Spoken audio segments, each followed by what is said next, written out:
Welcome everyone to my channel. I'm Ben. Today, we step into one of the most chilling true crime stories in American history. This summer, when New York City itself seemed to lose its breath.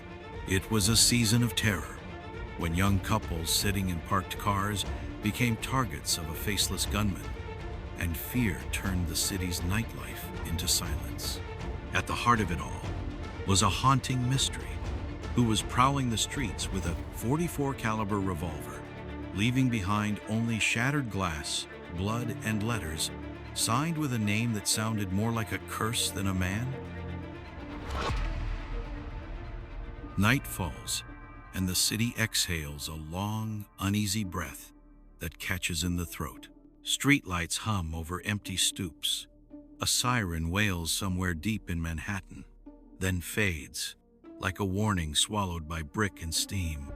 In these streets, summer is supposed to be loud and careless. Instead, doors click shut before midnight, blinds draw early, and couples do not linger beneath the throb of neon.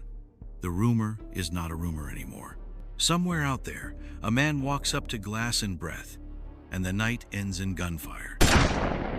They have given him a name. Names make monsters smaller, easier to print in thick black ink, and sell on a corner before dawn. But a name does not tell you why a hand tightens around a revolver, why a mind scouts for parked cars, why fear spreads faster than heat across borough lines. The police count patterns and calibers. The city counts stories of hair dyed lighter, of keys clutched like talismans, of curfews that no mayor could impose but everyone obeyed. Brooklyn breathes differently near the water. On a Saturday night, two young people search for quiet, the kind that lets you hear your own heart and someone else's laugh. 5 minutes. He says 5 minutes more before the world resumes. Time is gentle until it is not. A shape approaches, a crouch, the pop of a .44 caliber voice too loud to be a secret, too fast to be a warning, and glass becomes dust that tastes like metal. On another block, a paper slips under a windshield wiper, nothing more than a city's petty hassle. Ink on a small rectangle, a debt to a hydrant. Yet sometimes a city writes its clues in the language of ordinary mistakes. A summons can be a breadcrumb can be a map, and a map can lead to a door on a 7th floor where a quiet man keeps strange company with silence. Fear changes the way a city moves, but it also changes the questions it asks. Not just who and where, but how did the darkness learn his name? And when did he start listening back? Tonight we begin at the moment the city decided to fight its own fear and follow that slip of paper into the heart of a man. The only question is what we will find when the door opens, and whether the truth will be human or something he later called a demon.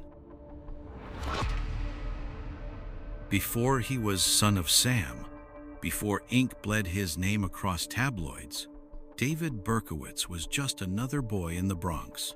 He was born in June of 1953. But the story he was told about his origins was already a distortion. Adopted by Nathan and Pearl Berkowitz, he grew up believing his birth mother had died, bringing him into the world. That single falsehood would hang like a shadow over his childhood, whispering guilt into the ears of a boy too young to defend himself. Later, he would discover the truth: his mother had lived, hidden by circumstances and decisions beyond his reach. But by then the damage had already pressed itself into his thoughts. Neighbors recall a boy who could be both friendly and restless. He played ball on cracked pavement, laughed with kids his age, and chased the same small Bronx adventures as anyone else. Yet underneath, there were currents darker than a child could name. He grew fascinated with fire, setting small blazes that danced like secrets he alone could control. Teachers noticed his impulsive temper, quick to flare and quick to fade. And at night, he wrestled with obsessions about death, convinced some unseen scale already demanded his punishment. When he was 14, tragedy arrived in a form no child should bear. His adoptive mother Pearl succumbed to cancer. Grief hollowed the household. and David carried away the sense that life itself was brittle, ready to snap. He blamed himself in ways no logic could explain. That guilt fermented into anger at God, at parents, both the ones he had and the one he was told he had lost. Something inside him began twisting, quietly, almost invisibly to those around him. After high school, he joined the army, drawn by promises of purpose and the thrill of uniform and travel. In Korea, the uniform gave structure, but the man inside felt increasingly unmoored. He returned at 21, older in age but fractured in spirit. Friends had moved on, the Bronx had changed, and he found himself a spectator to lives that seemed fuller than his own. He took an apartment in Yonkers, perched high above the Hudson River, a place that should have offered perspective, but instead deepened his isolation. Neighbors saw an odd man, sometimes friendly, sometimes withdrawn, often talking to himself. Children remembered he could be generous, handing out ice cream. Yet whispers grew about strange behavior, pounding on walls, muttering about families who lived inside them, and fixating on the dog next door that seemed to bark just for him. He later claimed that dog, owned by Sam Carr, carried a voice older than time, commanding him to kill. It was here, in that 7th-floor apartment, that fantasy and fury began stitching themselves into a single identity. The boy who once set fires had now found a darker flame. Berkowitz would later admit he still dreamed of ordinary things: marriage, children, a steady life. But ordinary had slipped through his fingers.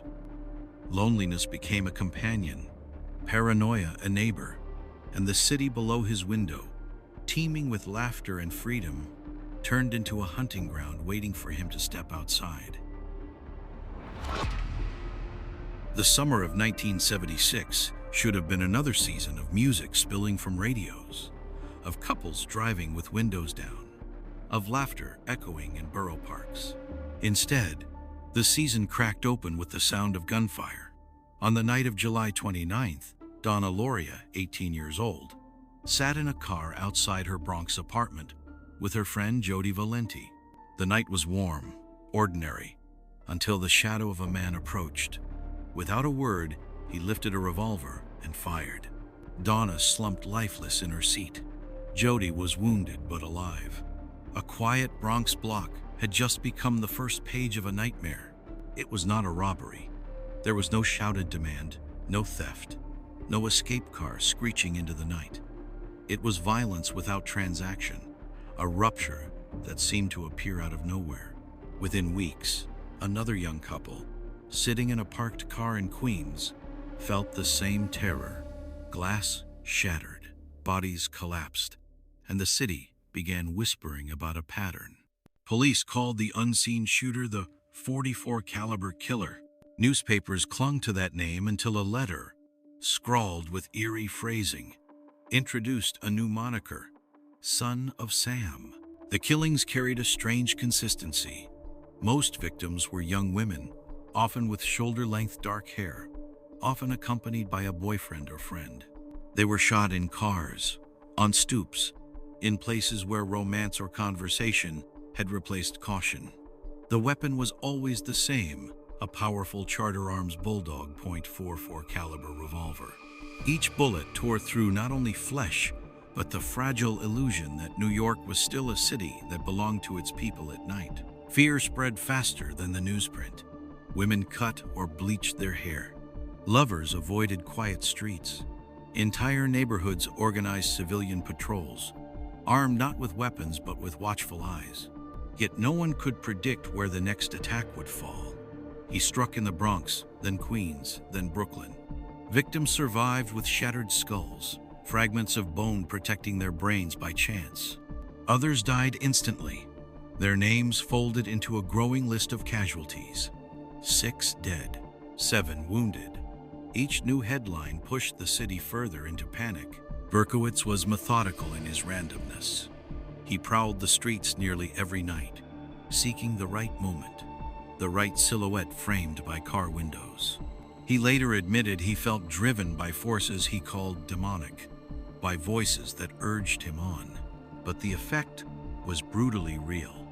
Young lives erased, futures obliterated, families left screaming into hospital corridors. By the summer of 1977, New York was holding its breath.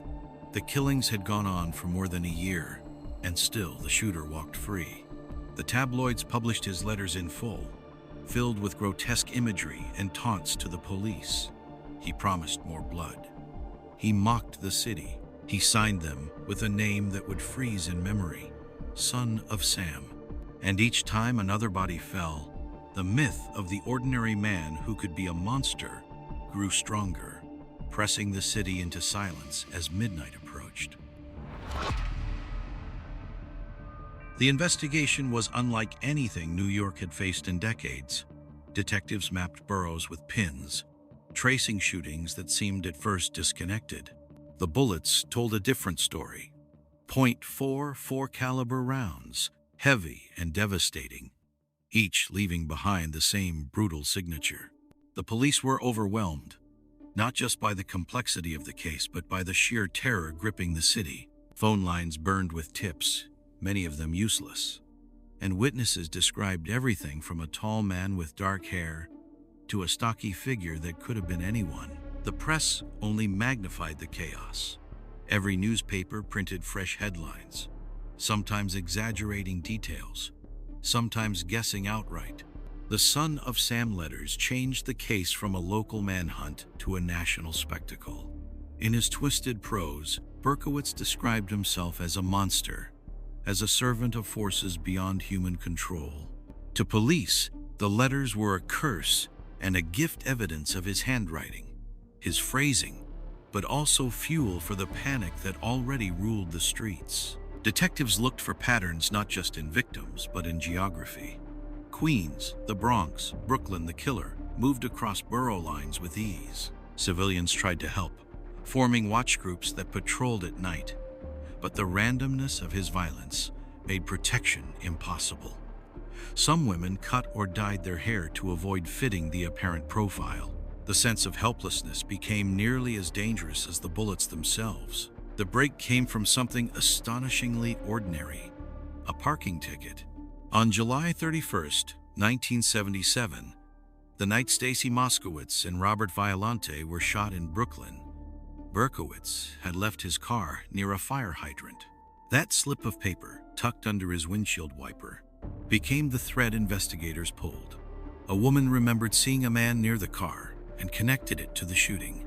When police traced the plate number, it led directly to David Berkowitz of Yonkers. Detectives surveilled his building. They peered into his car and saw a rifle bag, maps, and a letter addressed to another police department. It was enough to move in. On August 10th, they waited outside his apartment. When Berkowitz approached his vehicle carrying a brown paper bag, officers closed in. Inside the bag was his .44 caliber revolver. His first words were chillingly calm. "You got me. I'm the Son of Sam." The arrest ended a year of terror. But the investigation continued in courtrooms and interrogation rooms. Ballistic tests matched his revolver to the murders. Witnesses identified him. The letters tied his twisted identity to the crimes. What began with confusion and fear now had a face. Not a phantom, not a demon, but a man in his mid-20s who once seemed almost invisible in a crowd. The courtroom was packed, not just with lawyers and reporters, but with the weight of an entire city's rage. When David Berkowitz entered, he looked nothing like the faceless monster New Yorkers had imagined. He wore jeans, a sports shirt, and carried a faint, almost unsettling smile. Yet behind that ordinary appearance was the man who had paralyzed the nation's largest city with fear. Prosecutors laid out the evidence methodically. The .44 caliber revolver seized from his car, the ballistic tests that matched bullet to bullet, the parking ticket that led detectives to his Yonkers apartment, and the letters that taunted the city in grotesque verse. Each piece of evidence painted a portrait not of a phantom, but of a young man who had hunted his victims with deliberate malice. The defense wrestled with one word: insanity. They argued that Berkowitz's claims of demonic voices and satanic influence were evidence of a fractured mind unfit to stand trial. Psychiatrists were called, examinations ordered. For a moment it seemed possible the son of Sam might be locked away, not in prison, but in a mental institution. Yet each psychiatric evaluation reached the same conclusion: David Berkowitz was competent to face trial. He knew what he was doing. He understood the nature of his crimes. Families of victims sat just feet away, their grief simmering into anger. In one unforgettable moment, during his sentencing hearings, Berkowitz broke into a bizarre sing-song chant, mocking the memory of Stacy Moskowitz, his final victim. Her mother screamed across the courtroom, "You animal!" And Robert Violante, who had survived that night blinded, shouted in fury until marshals restrained him. The air vibrated with raw pain, the kind no verdict could fully heal. Ultimately, Berkowitz ended the trial himself. He pled guilty to 6 counts of murder and multiple counts of attempted murder. In June 1978, the judge handed down 6 consecutive sentences of 25 years to life. Each life he took was matched with a lifetime behind bars, stacked one on top of another to ensure he would never walk free. The city exhaled, but it was not a sigh of relief. There was no victory in those stone walls, only containment. A monster had been caged, but the scars he carved into New York, the empty chairs at family tables, the young lives buried too soon, the nights forever haunted by the echo of gunfire remained beyond the reach of justice. To understand David Berkowitz, one must walk carefully between the man he was and the monster he became. Psychologists and criminologists have long debated how an adopted child, raised in relative stability, transformed into the face of urban terror. His own words, delivered in interviews decades later, reveal a man wrestling with shame, guilt, and a yearning for punishment that predated the killings. From childhood, Berkowitz carried an obsession with death. Learning at a young age that he had been adopted, and falsely told that his birth mother had died during childbirth, planted a corrosive seed. He internalized the lie as guilt, as if his very existence had cost a woman her life. That burden twisted into anger when he later learned the truth. The death of his adoptive mother at 14 deepened the fracture loss, cemented his belief that people closest to him were destined to vanish, and that he was somehow to blame. Experts note that many serial offenders externalize rage from early trauma onto symbolic victims. In Berkowitz's case, young women often mirrored the maternal figure he lost, while couples represented the intimacy he could never hold. Shooting them was not random in his mind. It was a ritual reenactment of rejection and vengeance. Each bullet, psychologists suggest, was an attempt to strike back at the original pain: his mother's absence, his loneliness, his own self-hatred. His claims of demonic voices, particularly from Sam Carr's dog, have been interpreted through different lenses. Some believe they were delusions born of psychosis.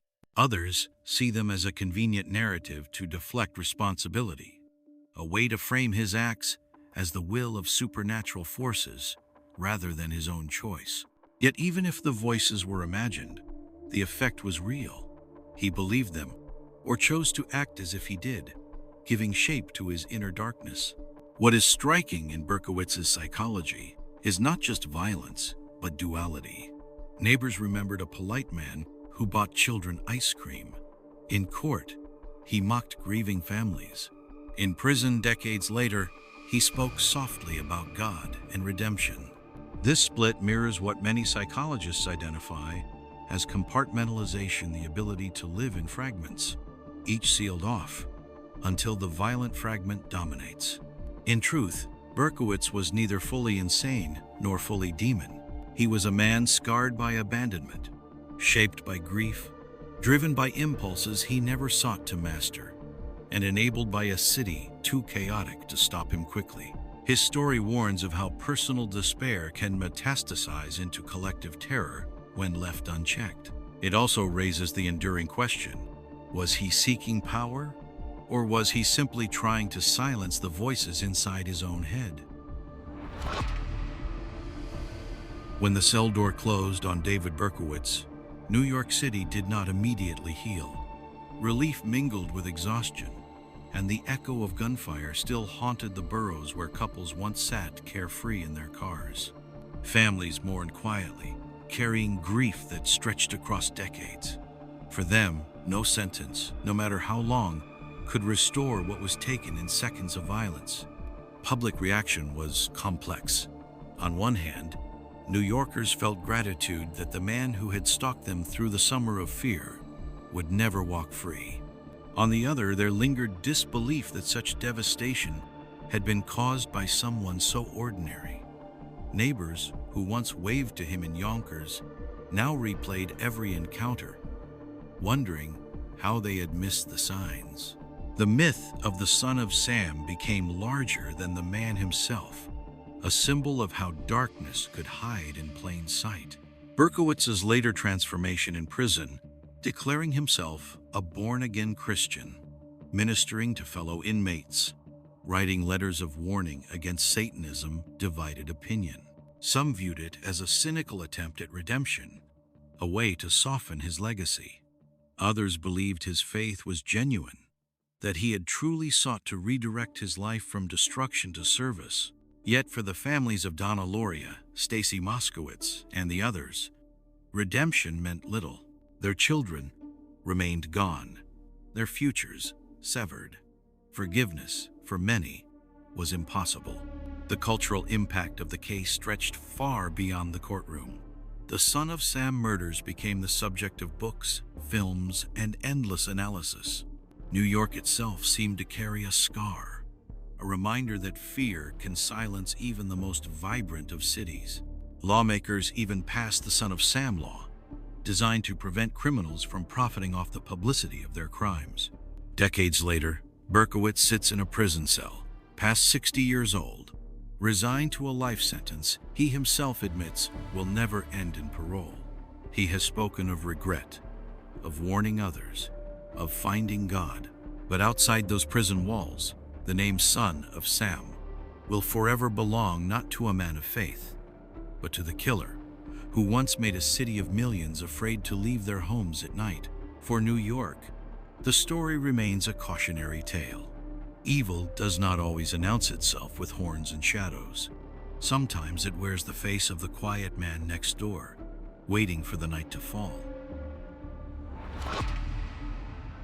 The story of the Son of Sam reminds us that evil does not always come dressed in shadows or warning signs. Sometimes it hides behind the face of an ordinary neighbor, slipping unnoticed into daily life until it is too late. During that summer of fear in New York City, millions of people learned that danger could strike not in dark alleys, but on familiar blocks, at the corner where couples parked their cars, or outside a home just a few feet from safety. The lesson is clear. Vigilance and community awareness are powerful tools. When people looked out for one another, watching their streets, sharing suspicions, refusing to stay silent, the pieces eventually came together, and justice found its way. Even now, decades later, this case forces us to ask difficult questions. How much of violence is born from personal pain, and how much from choices willingly made? Can a city ever truly recover from terror that invades its neighborhoods? These are questions without easy answers, but they remind us of the importance of empathy, prevention, and accountability. I'd love to hear your thoughts. Do you think Berkowitz's claims about hearing voices were real signs of mental illness, or just excuses for his crimes? Drop your opinion in the comments. Hit like if this story gripped you. And don't forget to subscribe for more deep dives into America's most haunting mysteries.